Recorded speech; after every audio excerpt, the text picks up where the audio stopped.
On November 5th, 2020, the United Kingdom went into lockdown. They were trying to control a spike in COVID-19 cases. And if you look at the chart of cases, it seemed to work. But despite having the same lockdown measures, infections in Kent, an area outside of London, were still rising. In early December, the overall drop in cases led the country to relax restrictions anyway. And then, this happened. It wasn't until around this time that researchers realized that somewhere in Kent, the virus itself had changed. It was a new variant. It was more contagious, and it was spreading. By the time scientists gave it a name, it had spread to most of southeast England. 2 months later, it was in 30 other countries. 5 months later, it was the most common form of the virus found in the United States. Lately, more and more variants are emerging in various places around the world. So, why are they showing up now?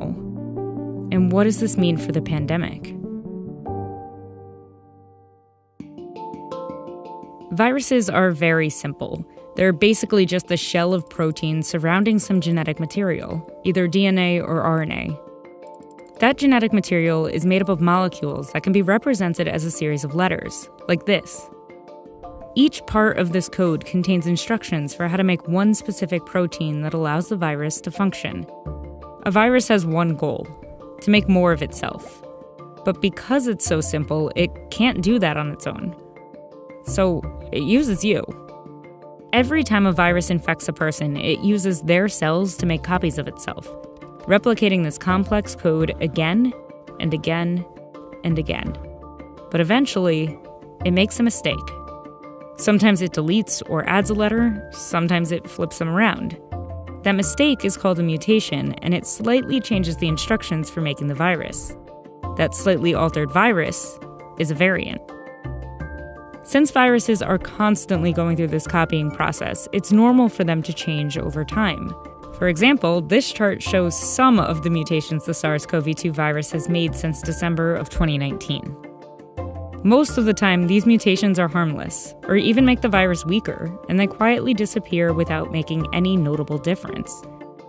But other times, a series of mutations occur that give the virus a slight edge over us, which is what scientists started to notice with SARS-CoV-2 back in September of 2020. You're seeing specific mutations that do allow the virus to bind human receptors better and enter cells better.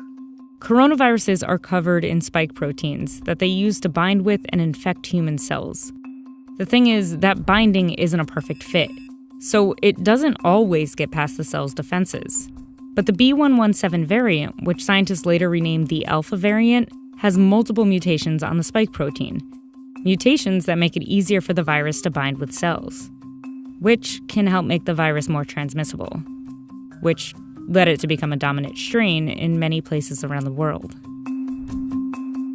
But if SARS-CoV-2 has been mutating all along, why do the variants today, like this Alpha variant, suddenly seem so much worse?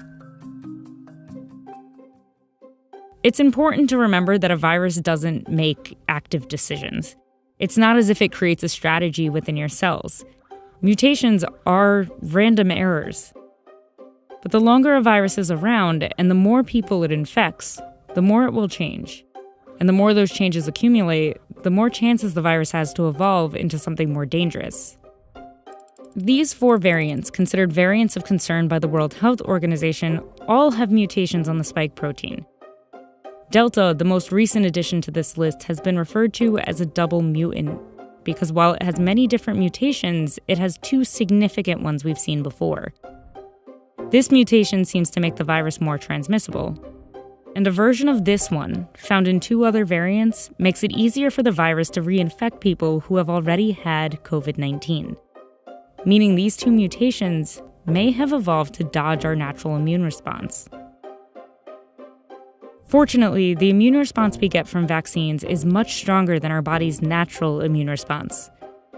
So, while we may see variants that make our vaccines somewhat less effective, most experts think it's unlikely one will emerge that completely evades our vaccines. But that doesn't mean it can't happen.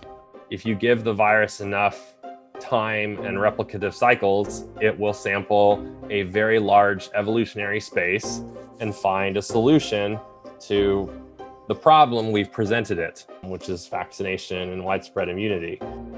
But even if SARS-CoV-2 doesn't get to that point, as long as the pandemic continues, and as long as the virus continues to spread, it will continue to make copies of itself.